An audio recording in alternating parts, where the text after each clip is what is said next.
கர்த்தரை நான் எப்பொழுதும் எனக்கு முன்பாக வைத்திருக்கிறேன்.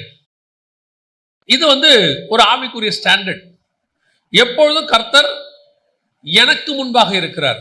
இதை விட மேல நிறைய இடம் இருக்குது. ஆனா இந்த இடமே நமக்கு ரொம்ப பெருசு.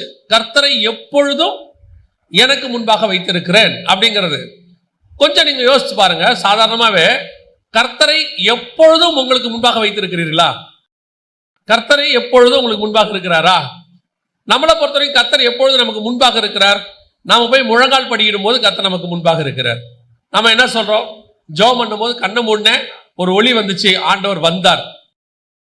சில நேரத்தில் என்ன சொல்றோம்? நான் ஆலயத்துக்கு போனேன், அங்கே ஆவியில நிரம்பும் போது தேவன் எனக்கு முன்பாக வந்தார். கர்த்தர் வந்தாருங்கிறது நமக்கு என்னைக்கோ நடக்கிற ஒரு சம்பவம். ஆனா கர்த்தரை எப்பொழுதும் எனக்கு முன்பாக வைத்திருக்கிறேன், அது முடியுமா? இன்னைக்கு பிராக்டிக்கலா கேட்டு பாருங்க. நான் சொல்றது உலக பிரகாரமா ஒரு பிராக்டிக்கலா கேட்டு பாருங்க.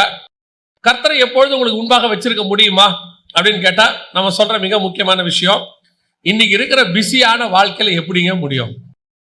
அப்போ வீட்டுல வேலை பார்த்துட்டு ஊழியத்தை செய்வது என்பது மிகவும் கஷ்டமான ஒரு காரியம்தான். அதுல மாற்று கருத்துமே இல்லை. இன்னைக்கு வீட்டு வேலை செய்யறதே எல்லாருக்கும் கஷ்டமா இருக்குன்றாங்க, இதுல ஊழியமும் செய்யணும், இன்னும் கஷ்டம். அப்படி இருக்கும்போது சங்கீதக்காரர் சொல்றான், கர்த்தரை நான் எப்பொழுதும் எனக்கு முன்பாக வைத்திருக்கிறேன். ஏன் நம்ம இன்னைக்கு இருக்கிற சூழ்நிலையில நம்ம என்ன சொல்றோம்? ரொம்ப பிஸி, வேலை ரொம்ப டைட்டு, நோ சான்ஸ் அப்படின்னு சொல்றோம். ஆனால் ஒரு பக்கம் யோசிச்சு பாருங்க, தாவீதுக்கு என்பது ஒரு ராஜாவாக இருக்கிறார். தாவீது ராஜாவாக இருக்கிறார். அவர் ஒன்றும் சும்மா இருந்திருக்கவே முடியாது. ஒரு யுத்தம் எப்ப பார்த்தாலும் சண்டை போட்டுட்டு அவர் தான் போய் போடணும் சண்டை. யோவாபும் அவரும் தான் போகணும். இந்த காலத்து மாதிரி ராணுவம் தனியா சண்டை போடும், ராஜா தனியா ஊர்ல இருப்பாருலாம் கிடையாது. அப்பெல்லாம் அப்படி கிடையாது.